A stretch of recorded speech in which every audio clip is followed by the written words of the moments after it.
তোমরা তো দেখতেই পাচ্ছ, এই দেখো তেল আমি দিয়েছি কিন্তু খুব কম পরিমাণে দিইনি। আমি ওকে ফার্স্টে একটু তেল নেবে এবং স্পাইন বরাবর এটাকে ভালো করে অ্যাপ্লাই করে নেবে। মানে এই আপার মাউথ যে দাঁতের উপরের যে পোর্শন, দাঁতের ভিতরে ঢোকার দরকার নেই, দাঁতের এই বাইরে থেকে। গুড মর্নিং বন্ধুরা, শুভ সকাল সকলকে। আরও একটা নতুন ভিডিওতে আপনাদেরকে স্বাগত জানাই। এই ভিডিওটা একটু ইনফরমেটিভ আর একটু ইম্পর্টেন্ট ভিডিও হতে চলেছে। কিভাবে আপনারা বাচ্চাদেরকে শীতকালে ঠান্ডার হাত থেকে সেভ করতে পারবেন, বাঁচাতে পারবেন, সেই নিয়ে আজকের ভিডিওটা আমি বলতে চলেছি এবং দেখাবো আপনাদেরকে কিভাবে আপনারা করবেন। তো এখন ঘড়িতে সময় সকাল 7:15। তো আমি এখন চলে এসেছি অলরেডি। একটুখানি একটা জিনিস, বাচ্চাদের যদি ঠান্ডা লেগে থাকার একটা প্রবণতা থেকে থাকে, যে সিজন ওয়াইজে ঠান্ডা লাগতেই থাকে, তাহলে আমি তোমাদেরকে বলবো যে তোমরা এই ট্রিক্সটা অবশ্যই ট্রাই করো। তো এখানে দেখো আমি অল্প একটু সর্ষের তেল নিয়ে এসেছি, একদম মানে কোনো কিছু গরমও নয় ঠান্ডাও নয়, একদম ন্যাচারাল রুম টেম্পারেচারে এটা একটু সর্ষের তেল। আর এখন আমার ছেলেকে এই সকালবেলা যে ঘুম থেকে উঠছে না, ও এই টাইমটাই যে দেখতে পাচ্ছ ঘড়ির কাঁটায় এখন বাজে সকাল 7:30। আর 7:30 বাজেনি, তো একটু আগেই ঘুম থেকে উঠেছে। আমি ওকে বাথরুমটা করিয়ে দিয়ে দেন এখন এসেছি ওকে তেল মাখাবো। তার আগে তেল মাখানোর আগে কিন্তু আমি ওকে বাড়ির বাইরে বের করছি না, রুমের বাইরে ওকে বের করব না, তাতে ওর ঠান্ডা লেগে যায়। কিন্তু এই সর্ষের তেল আমি যবের থেকে ওকে মাখানো স্টার্ট করেছি, তবের থেকে কিন্তু ওর অনেকটাই ও রিলিফ পেয়েছে। ওর যে কষ্ট হতো ঠান্ডা লাগার পর, সেটা কিন্তু ওর অনেকটাই ঠিক হয়েছে। তো চলো আর বেশি তোমাদের সময় নষ্ট করব না, আমি তোমাদেরকে দেখিয়ে দিই কিভাবে তোমরা ওদেরকে তেলটা মাখিয়ে ওদের সর্দি লাগার হাত থেকে বাঁচাতে পারো।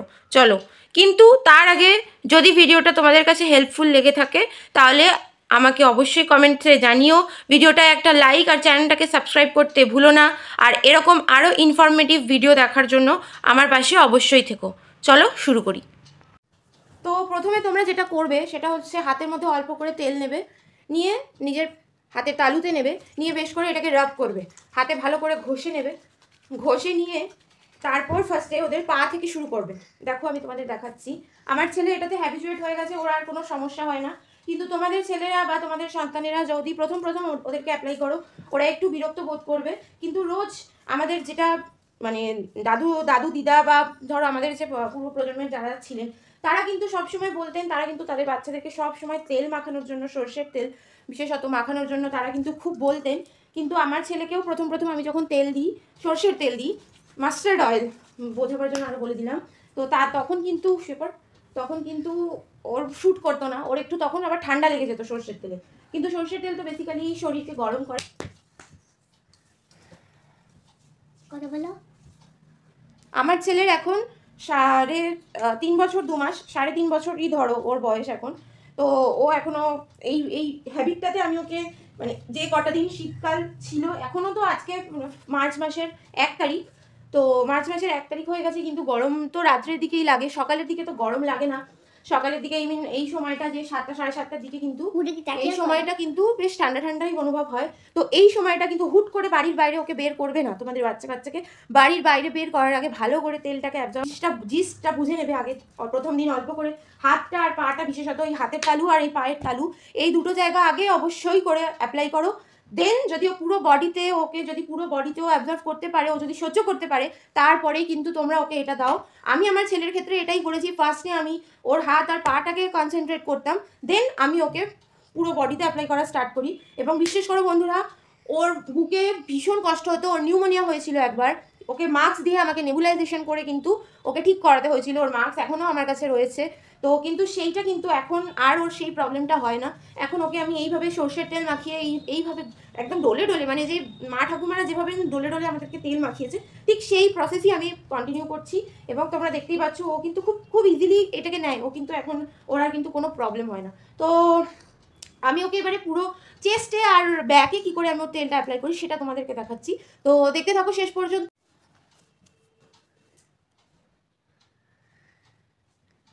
তোমরা তো দেখতেই পাচ্ছ, এই দেখো তেল আমি দিয়েছি কিন্তু খুব কম পরিমাণে দিইনি। আমি ওকে রেগুলারলি এইভাবেই মাখাই, কিন্তু কম কিছু ওকে দিই না। দেখো তোমরা ভালো করে।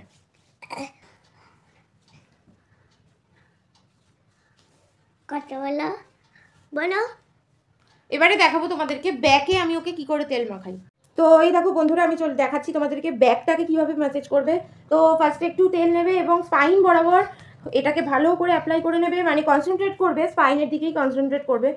আমার ছেলের সমস্যা আছে, তারা কিন্তু এই ম্যাসেজটা প্রতিদিন রেগুলার 2 টাইম বেসিসে করতে পারো।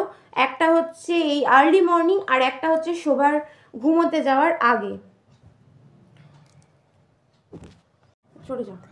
এবার দেখো বন্ধুরা, আমি তোমাদের দেখাচ্ছি ফেসটাকে কিভাবে ম্যাসেজ করতে হয়। ফেস না, যারা নিউ মম হচ্ছ তাদেরকে আমি বলবো তোমরা কিন্তু দুপাশেই অল্টারনেটিভলি শোয়াবার চেষ্টা করবে, নাহলে এই যে স্কালের যে মিসম্যাচ যে শেপটা, এটা বড় হলে যদিও ঠিক হয়ে যায়, কিন্তু যদি এটা বেশি থাকে তাহলে কিন্তু খুবই অড লাগবে দেখতে। তো এটা এখন ওর অনেকটাই শেপে এসেছে। আমি তোমাদেরকে এখানে একটা ছবি দিয়ে দেবো, তোমরা দেখে নিও। মাউথ যে এরিয়া, এটা হচ্ছে আপার মাউথ এরিয়া।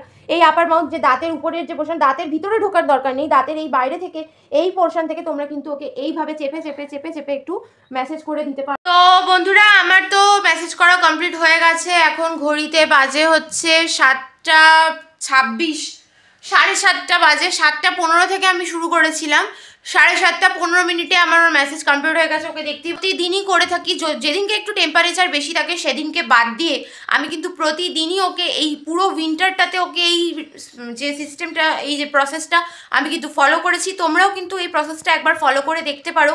যাদের বাচ্চারা প্রতি সিজনেই সিজন চেঞ্জ হলেই ভোগে, তাদের ক্ষেত্রে তাদের মায়েরা কিন্তু আরও বিশেষ করে থেকো। আর যারা নতুন মা হচ্ছ তাদেরকে যে টিপসটা আমি বললাম, সেই টিপসটা কিন্তু তোমরা অবশ্যই ফলো করো। আরও অনেক নানা রকম ভিডিও নিয়ে আমি এই চ্যানেলে আসতে থাকবো। তো তোমরা যদি আমার ভিডিওটা আজকে ভালো লেগে থাকে তাহলে ভিডিওটাতে একটা লাইক আর চ্যানেলটাকে সাবস্ক্রাইব করতে কিন্তু ভুলে যেও না।